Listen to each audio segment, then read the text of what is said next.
गहलोत बोले, गजेंद्र ने मध्य प्रदेश से करवाया ईआरसीपी पर ऑब्जेक्शन। कहा, बीजेपी चुनाव में पैसे बांटेगी। कर्नाटक सीएम पर 40% के आरोप बीजेपी पर चिपक गए हैं। सीएम अशोक गहलोत ने पीएम मोदी के अजमेर दौरे को लेकर एक बार फिर eastern Rajasthan canal project ERCP को राष्ट्रीय परियोजना घोषित करने का मुद्दा उठाया। गहलोत ने केंद्रीय जल शक्ति मंत्री गजेंद्र सिंह शेखावत का नाम लिए बिना उन पर ईआरसीपी प्रोजेक्ट रोकने के लिए मध्य प्रदेश सरकार को उकसाने का आरोप लगाया है। गहलोत जयपुर में होमगार्ड निदेशालय के नए भवन का लोकार्पण करने के बाद मीडिया से बातचीत कर रहे थे। गहलोत ने कहा कि ईआरसीपी का काम रुकवाने का प्रयास किया गया, मध्य प्रदेश से जानबूझकर ऑब्जेक्शन करवाया गया। मुझे लगता है कि मंत्री ने मध्य प्रदेश को भड़काया होगा, इससे ऑब्जेक्शन करने को कहा होगा। पीएम अजमेर में ईआरसीपी को राष्ट्रीय परियोजना घोषित करें। गहलोत ने कहा कि पीएम मोदी अजमेर में उसी जगह आ रहे हैं जब वे 5 साल पहले चुनावों के दौरान आए थे और ईआरसीपी पर घोषणा की थी। ईश्वर से प्रार्थना करता हूं कि पीएम उस जगह जाएंगे। हो सकता है उनको अपने वादे याद आ जाएंगे और हो सकता है कि उस दिन कोई घोषणा कर दे। उनको घोषणा करनी चाहिए, इसमें राजनीति की बात नहीं है। ईआरसीपी उनके सरकार के वक्त की योजना है, इस योजना को आगे बढ़ाना पड़ेगा। उन्होंने रिफाइनरी का काम रोक दिया था, उनका क्रेडिट कांग्रेस को नहीं मिले। यह तो उनका खुद का प्रोजेक्ट है जिसको हम आगे बढ़ा रहे हैं। हमने 9000 करोड़ का बजट रख दिया, हम उनके काम को आगे बढ़ा रहे हैं, फिर भी ये ईआरसीपी को राष्ट्रीय परियोजना घोषित नहीं कर रहे हैं। गहलोत ने कहा कि एक तो जल शक्ति मंत्री ही ऐसे हैं जिनकी कोई रुचि ही नहीं है।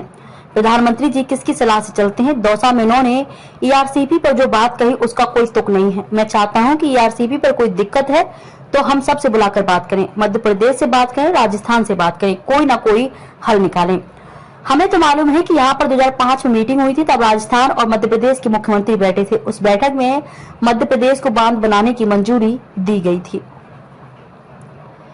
मंत्री ने मध्य प्रदेश से कहकर ईआरसीपी पर ऑब्जेक्शन करवाया। 2005 में हुई बैठक में बनी सहमति के आधार पर मध्य प्रदेश तो काम कर रहा है, उनको एनओसी दे रहे हैं। आप बड़े बड़े बांध बना रहे हैं, हमारी बारी आई तो मना करवा दिया। मुझे लगता है कि मध्य प्रदेश से जानबूझकर ऑब्जेक्शन करवाया। जब से इस योजना पर हमने काम शुरू किया तो उन्होंने वहां से ऑब्जेक्शन करवाया। मुझे लगता है कि जल शक्ति मंत्री ने मध्य प्रदेश को कहा होगा कि आपत्ति कीजिए, तभी मध्य प्रदेश ने यह मुद्दा छोड़ दिया, जिसे छोड़ना नहीं चाहिए था। यह पीने और सिंचाई के पानी की योजना है, कितने लोगों को इसका लाभ मिलता। कर्नाटक सीएम पर 40% के आरोप बीजेपी पर चिपक गए हैं। बीजेपी के करप्शन के लोगों पर गहलोत ने कहा कि ये घबराए हुए लोग हैं। कर्नाटक के बाद इनकी हालत खराब हो गई है। कर्नाटक के सीएम के बारे में जो 40% के आरोप लगे थे, वे आरोप इन पर चिपक गए हैं। राजस्थान में तो सरकार ने जो कर दिखाया है वह देश में किसी राज्य में नहीं हुआ। एसीबी के इतने छापे पड़े हैं, राजस्थान में जितने कहीं नहीं पड़े। 1750 छापों में करप्शन करने वाले अफसरों को पकड़ा गया। कलेक्टर, एसपी तक को एसीबी ने पद पर रहते अरेस्ट किया है। बड़े अफसरों के खिलाफ कार्रवाई की है। हमने राज्य में भ्रष्टाचार के खिलाफ जीरो टॉलरेंस कर रखा है। आईटी वाली एक घटना को बेवजह मुद्दा बना रही है बीजेपी। गहलोत ने कहा कि आईटी वाली एक घटना हो गई, उस घटना को लेकर मुद्दा बना रहे हैं। इनको पूछो फिर आपने 4.5 में क्या किया। राजस्थान में आप मुद्दे तो बनाते हो हमारे खिलाफ, लेकिन उनमें दम नहीं है। हम चुनाव में विकास के मुद्दे पर जाएंगे। हमने जनता के लिए जो काम किए हैं उन्हें लेकर चुनाव में जाएंगे। झूठ बोलने की इनकी फितरत है, इस बार इनकी चलने वाली नहीं है। चाहे मोदी जी आए या अमित शाह, कोई फर्क नहीं पड़ेगा।